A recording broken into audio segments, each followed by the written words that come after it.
Good morning, all of you. In this video, we will about the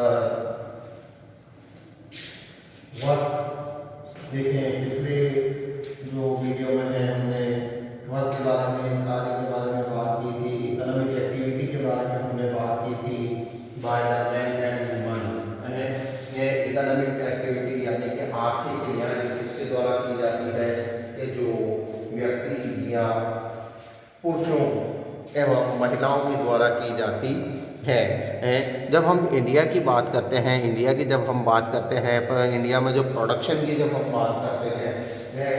उत्पादन की जब भारत में हम बात करते हैं, तो उसमें क्या देखते हैं कि जो प्रोडक्शन प्रोसेस है, जो उत्पादन की प्रक्रिया है, उसमें मैन एंड वुमेन यानी कि मानव मतलब के पुरुष एवं स्त्री दोनों का ही जो योगदान है, जो कंट्रीब्यूशन है, वो सिमिलर है, वह समान है। ठीक है। इसके बाद और हमने जो है बात की थी कि भाई जो प्रोडक्शन प्रोसेस है वो किस तरीके से कंप्लीट होती है, उत्पादन की जो प्रक्रिया है वो किस तरीके से पूरी की जाती है, इसके बारे में भी हमने बात की थी। अब हम बात करने जा रहे हैं कि भारत में जितने भी जो उत्पादन की प्रक्रिया में लगे हुए लोग हैं, या यूँ कहूँ कि जितनी भी पॉपुलेशन है, जितनी भी पॉपुलेशन है, जितनी भी जनसंख्या है, क्या सभी को रोजगार मिलता है? क्या वो सभी एम्प्लॉई है किसी न किसी रूप में हमने जैसा कि बात किया था, अलग अलग सेक्टर की हमने बात की थी, अलग अलग क्षेत्रों की हमने बात की थी। प्राइमरी सेक्टर हमने देखा था, सेकेंडरी सेक्टर हमने बात की थी, और इसके अलावा हमने टर्शियरी सेक्टर के बारे में भी बात की थी। प्राइमरी सेक्टर में जैसा कि हमने देखा था कि एग्रीकल्चर वगैरह को हमने उसमें रखा था, ठीक है। और उसके बाद में जो है हमने सेकेंडरी सेक्टर की जब हमने बात की तो हमने उसमें इंडस्ट्री वगैरह को देखा है, और सबसे लास्ट में हमने जो है टर्शियरी सेक्टर के बारे में बात की थी, जिसमें हमने बैंक, एजुकेशन है, और जो भी सर्विस वाले जो सेक्टर्स हैं, सेवाओं वाले जो भी क्षेत्र हैं, उनके बारे में हमने बात की थी। तो भाई ये हम यहाँ पर देख रहे हैं कि जो हमारी इकोनॉमिक सेक्टर है, हमारे जो आर्थिक क्षेत्र हैं, जब वो इतने सारे हैं, इतने सारे क्षेत्र हैं, तो क्या इन सभी क्षेत्रों में जो जनसंख्या है, जो पॉपुलेशन है, उन सभी को क्या रोजगार प्राप्त होता है? क्या वो एम्प्लॉयमेंट को अचीव कर पाते हैं? क्या वह रोजगार को हासिल कर पाते हैं? तो हमारे पास में एक बहुत आसान शब्द निकल कर आता है, नो।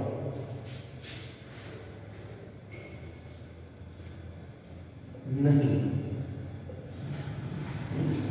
कि इंडिया की जब हम बात करते हैं, इंडिया लेवल की हम बात करते हैं, इंडिया लेवल की जब हम बात करते हैं, नेशनल लेवल की जब हम बात करते हैं, भारतीय स्तर की जब हम बात करते हैं, राष्ट्रीय स्तर की जब हम बात करते हैं, तो हम क्या देखते हैं कि जो अनएम्प्लॉयमेंट की प्रॉब्लम है, अनएम्प्लॉयमेंट की जो प्रॉब्लम है, बेरोजगारी की जो समस्या है, वो एक बहुत बड़ी समस्या भारत में है। ये बेरोजगारी की समस्या क्यों है वाई जब हम बात करते हैं क्योंकि, तो यहाँ पर हम देखते हैं कि जिस तरह से या जिस लेवल पर हमारी पॉपुलेशन है, जिस स्तर पर हमारी जनसंख्या है, उसके अनुपात में उसके रेशो में क्या नहीं है, हमारे पास में एम्प्लॉयमेंट नहीं है, हमारे पास में जो है रोजगार नहीं है, जॉब वगैरह नहीं है, अपॉर्चुनिटीज नहीं है, अवसर नहीं है। जब हम बात करते हैं अनएम्प्लॉयमेंट की, अनएम्प्लॉयमेंट क्या है? ये अनएम्प्लॉयमेंट, ये बेरोजगारी क्या है? What is the unemployment? बेरोजगारी क्या है? तो यहाँ पर हम एक बहुत आसान सी डेफिनेशन को देखते हैं, when people who are willing to work going wages cannot find job। देखिए कुछ चीजों को हम यहाँ पर देख रहे हैं, और हम क्या देख रहे हैं, when people कि जब लोग हैं who are willing to work कि जब लोगों में या जब लोगों को, जब व्यक्ति को कार्य करने की इच्छा हो, है वो कार्य करने की इच्छा रखता हो, है वो विलिंग टू वर्क के कार्य करने की इच्छा रखता हो, क्योंकि जब वो व्यक्ति क्या करता हो, कार्य करने की इच्छा रखता हो, बट लेकिन है देखें हम यहाँ पर क्या आ रही है एक और कंडीशन, गोइंग वेजेस है यानी कि प्रचलित या चल रहे वेतन पर, ठीक है, प्रचलित वेतन पर, but can not find job, लेकिन वो क्या नहीं कर सकता हो, वह रोजगार प्राप्त नहीं कर सकता हो, वह रोजगार प्राप्त नहीं कर सकता हो। तो इस कंडीशन को हम क्या कहते हैं, ऐसी कंडीशन को हम अनएम्प्लॉयमेंट का कंडीशन कहते हैं, बेरोजगारी की स्थिति कहते हैं, बेरोजगारी की दशा कहते हैं, ठीक है। जैसे क्या क्या क्या देखते हैं हम यहाँ पर कि कोई भी XYZ कोई भी पर्सन है, ठीक है, कि जो क्या कर रहा है कि जिसमें कार्य करने की इच्छा हो, विलिंग टू वर्क हो, कार्य करने की इच्छा हो, बट क्या हो, हर तरीके की एफर्ट करने के बावजूद, हर तरीके के प्रयास करने के बावजूद भी उसको अगर मान लो जॉब नहीं मिलती है, कार्य नहीं मिलता है, तो वह फिर क्या कहलाता है, वो अनएम्प्लॉय कहलाता है। और ये कंडीशन क्या कहलाती है, ये कंडीशन अनएम्प्लॉयमेंट की कंडीशन कहलाती है, दिस इज कॉल्ड अनएम्प्लॉयमेंट, है कि जैसे मान लो कि कोई व्यक्ति है, कोई भी व्यक्ति है, ठीक है, किसी कार्य के लिए क्या है कि साहब 1000 रुपीज सैलरी को जो है फिक्स किया गया है, वेतन को जो है तय किया गया है, ठीक है, और कोई भी व्यक्ति है जो क्या कर रहा है कि हाँ साहब ठीक है, हम 1000 रुपये में भी काम कर लेंगे, 1000 रुपये में भी हम काम कर लेंगे, ठीक है, तैयार है वो काम करने के लिए, बट उनको क्या हो रहा है कि भाई जैसे मान लो कि अब यहाँ पर 1000 पर वेतन का 1000 के वेतन पर काम करने के लिए 5 व्यक्तियों की आवश्यकता है, 5 व्यक्तियों की आवश्यकता है, बट आ कितने गए, ये 10 व्यक्ति आ गए, 10 व्यक्ति आ गए, ठीक है। अब जिन 5 व्यक्तियों को कार्य मिल गया वो तो ठीक है, लेकिन व्यक्ति आए कितने थे, कि व्यक्ति आए थे 10, ठीक है, अन्य जो 5 बचे उनको क्या हुआ, कार्य नहीं मिल पाया, ठीक है। तो ये जब कंडीशन बनती है, ये जो 5 मेंबर्स जो बचे हुए हैं, ये जो 5 पीपल्स जो यहाँ पर रिमाइंड रह गए हैं, ये क्या होंगे, ये अनएम्प्लॉय होंगे, हैं, और उनकी जो कंडीशन है वो क्या कहलाएगी, वो अनएम्प्लॉयमेंट की कंडीशन कहलाएगी। वो कौन सी कंडीशन कहलाएगी, अनएम्प्लॉयमेंट।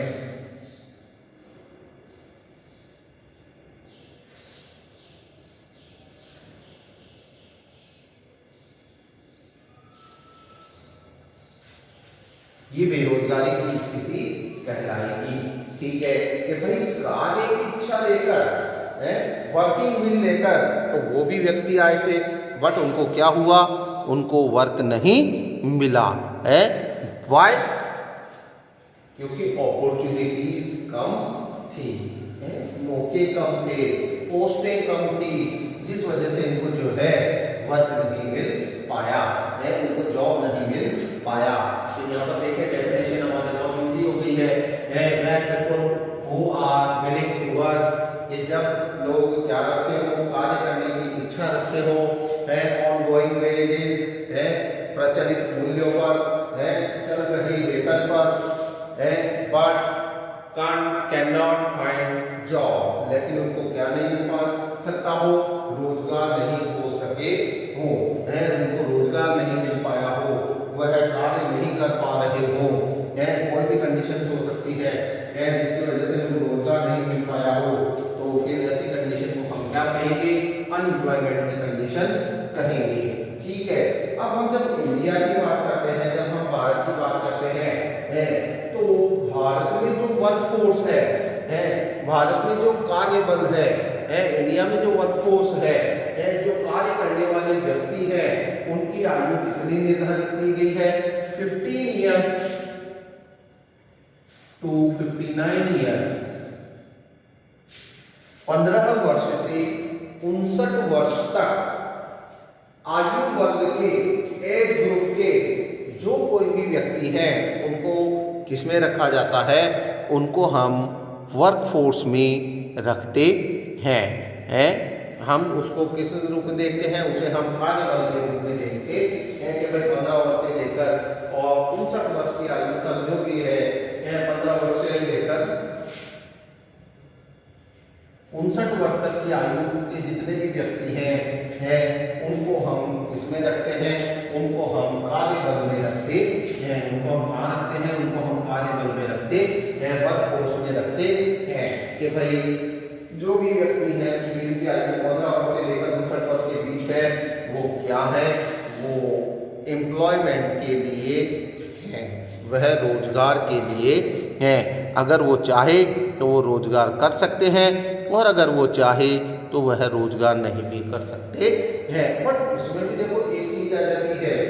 कई पर्सन्स आते हैं कि जैसे मान लो कि कोई इस एज ग्रुप में नहीं है तो वो वैसे ही अनएम्प्लॉयड है। बट कई होती हैं जिनको हम लेडीज में है लेडीज ग्रुप में हम इसको रख सकते हैं, महिला के वर्ग में इसको हम रख सकते हैं कि कई महिलाएं हैं जो इस आयु वर्ग में आती हैं, जो इस आयु वर्ग में आती है बट क्या नहीं करती हैं, कोई एम्प्लॉयमेंट नहीं होती है, किसी रोजगार में नहीं होती है, तो हम उनको बेरोजगार नहीं कह सकते हैं। ठीक है, कई हमारे घर में जो है दादाजी वगैरह होते हैं, ग्रैंडपा वगैरह होते हैं उनको भी हम अनएम्प्लॉयमेंट में नहीं रख सकते हैं। वाई? क्योंकि ये उनकी रिस्पॉन्सिबिलिटी में नहीं आता है, ये उनके उत्तरदायित्व में नहीं आता है। जब वो इस एज ग्रुप में थे तो उन्होंने रोजगार किया, अब जब वो इस एज ग्रुप में नहीं है, इस आयु वर्ग में नहीं है तो वह रोजगार नहीं करते हैं। और कई महिलाएं हैं जिनको हम जो है बेरोजगार नहीं कह सकते हैं। वाई? क्योंकि वो जो है डोमेस्टिक जो रिस्पॉन्सिबिलिटीज हैं, घरेलू जो जिम्मेदारियां हैं उनको वह निभा रही होती है, उनको वह फुलफिल कर रही होती है। अब हम बात करते हैं यहाँ पर अनएम्प्लॉयमेंट की। अनएम्प्लॉयमेंट की जब हम यहाँ पर बात करते हैं तो हम देखते हैं कि जो अनएम्प्लॉयमेंट है, जो बेरोजगारी है,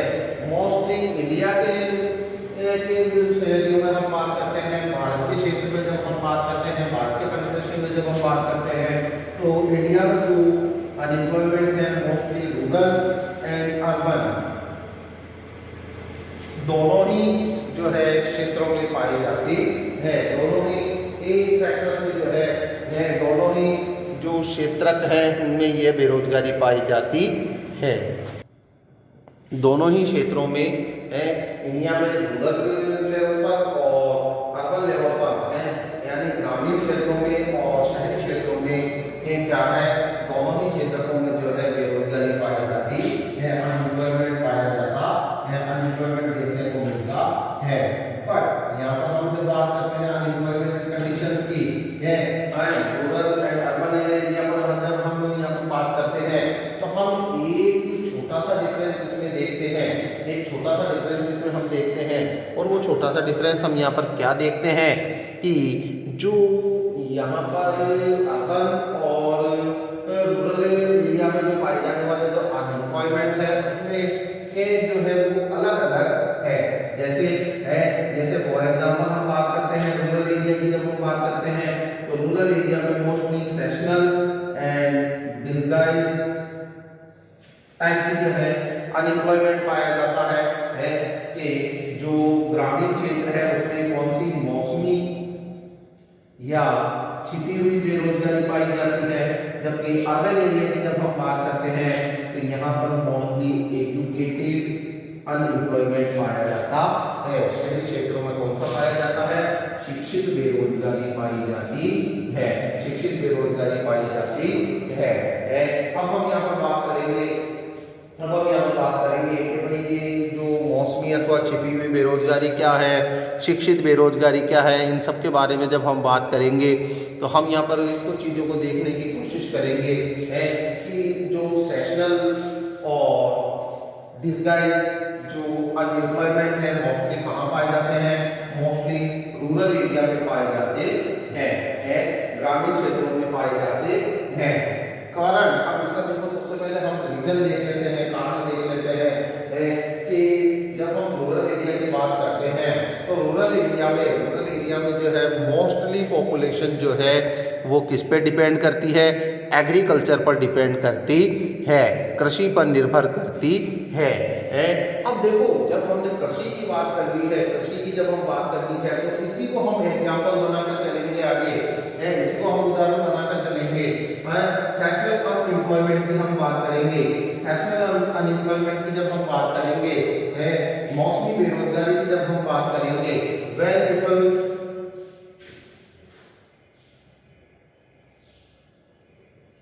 find job, when people do not find job, देखिए क्या होता है ये, when people are not able to find job, when people do not able to find job, कि जब व्यक्ति रोजगार प्राप्त करने में, रोजगार खोजने में असक्षम होता है, असफल होता है, कब, some months of year, some months of year, है कि साल के कुछ वर्षों में, है क्या होता है, साल के कुछ महीनों में जब व्यक्ति रोजगार प्राप्त नहीं कर पाता है, रोजगार खोज नहीं पाता है, तो और बेरोजगार होता है, अनएम्प्लॉय होता है, तो ऐसी कंडीशंस को फिर हम क्या कहते हैं, ऐसी कंडीशंस को हम जो है सेशनल अनएम्प्लॉयमेंट का नाम देते हैं। When people does not able to find job, कि जब व्यक्ति क्या ना हो, रोजगार हासिल करने में, रोजगार प्राप्त करने में सक्षम ना हो, are not able to find job, है कब, some months of years, वर्ष के कुछ महीनों में, है। अब जब हम यहाँ पर एग्रीकल्चर का एग्जांपल लेते हैं, एग्रीकल्चर का जब हम एग्जांपल लेते हैं, कृषि का जब यहाँ पर हम उदाहरण लेते हैं, तो हम देखते हैं कि कई व्यक्ति ऐसे हैं जो क्या करते हैं कि जो कृषि कार्य होने पर,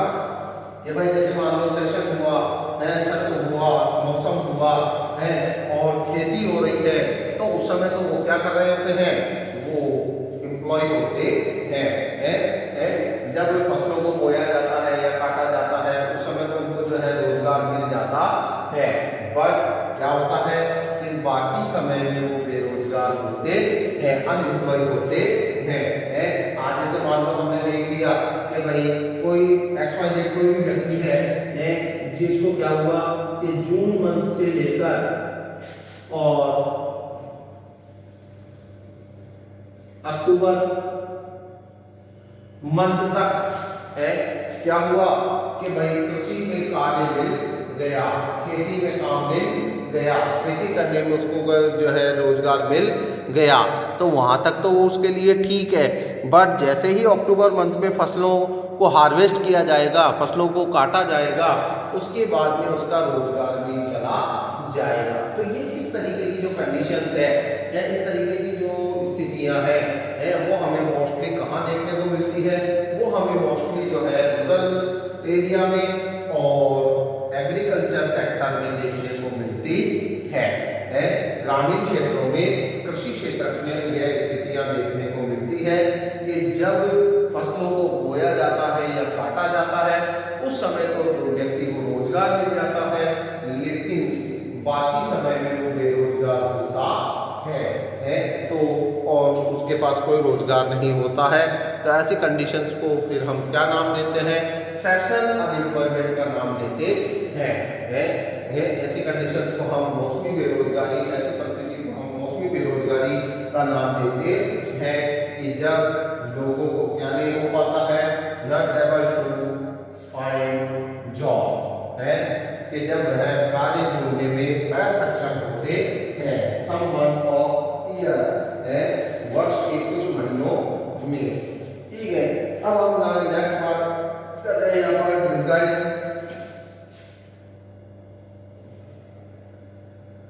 डिस्गाइज अनएम्प्लॉयमेंट, यानी कि छिपी हुई बेरोजगारी है। देखिए कि ये वो कंडीशंस है, ये वो कंडीशन है when people appear to employ,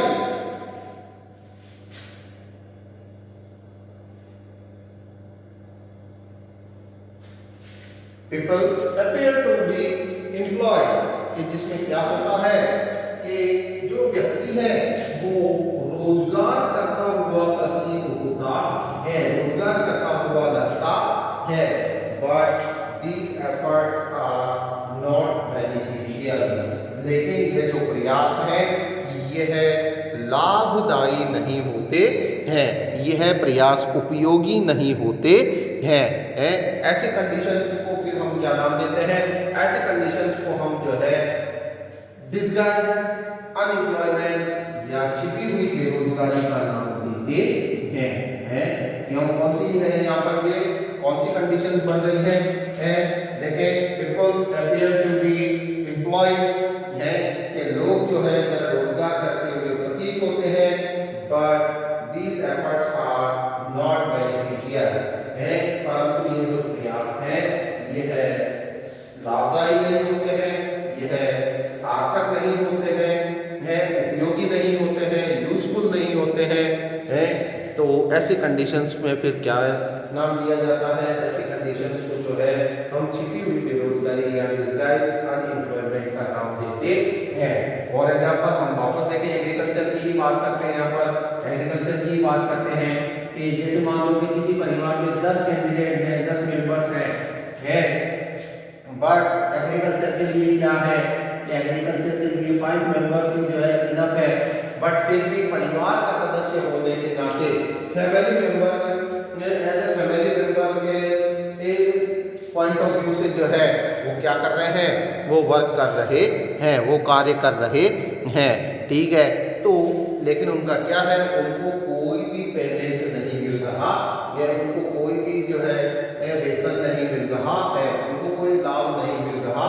है, बेनिफिट नहीं मिल रहा है। तो वो क्या है, तो वो उनका जो प्रयास है, उनकी जो एफर्ट है वो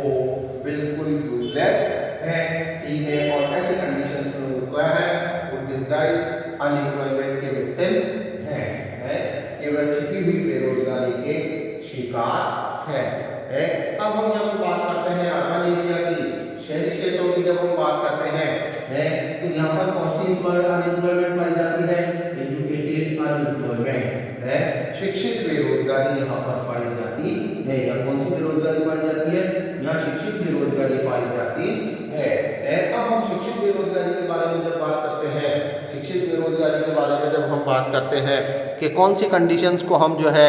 एजुकेटेड अनएम्प्लॉयमेंट का नाम देंगे, तो यहाँ पर हम देख रहे हैं डिस्पाइट बीइंग एजुकेटेड है, डिस्पाइट बीइंग एजुकेटेड यानी शिक्षित होने के बावजूद if we can not get proper work, यदि हमें उचित कार्य ना मिले, उचित रोजगार ना मिले, तो ऐसे कंडीशंस को फिर हम क्या नाम देंगे, ऐसे कंडीशंस को हम एजुकेटेड अनएम्प्लॉयमेंट का नाम देंगे। कि भाई जैसे मान लो कि हमने पढ़ाई तो बहुत कर ली, बीए कर लिया, एमए भी कर लिया, बीएड भी कर लिया और एमएड भी कर लिया, और भी बहुत सारी हमने जो है की डिग्रियां ले ली, बहुत सारी डिग्रियां ले ली, बट क्या हुआ, उस लेवल का वर्क हमको नहीं मिला, उस लेवल का जॉब हमको नहीं मिला है, उस तरीके का रोजगार हमें नहीं मिला कि जिसमें हमारी ये डिग्रियां जो है यूजफुल हो, जिसमें हमारी ये डिग्रियां यूजफुल हो, जिसमें हमारी ये उपाधियां उपयोगी हो, तो ऐसी कंडीशंस को हम क्या नाम देते हैं, ऐसी कंडीशंस को जो है हम एजुकेटेड अनएम्प्लॉयमेंट का नाम देते हैं, ठीक है। इस चैप्टर को हम यही खत्म करते हैं। अब नेक्स्ट चैप्टर में हम बात करेंगे कि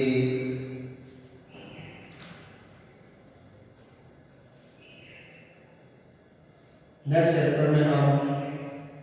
effect of side effect of unemployment की बात करेंगे, यानी कि बेरोजगारी के दुष्प्रभावों की हम बात करेंगे। तब तक के लिए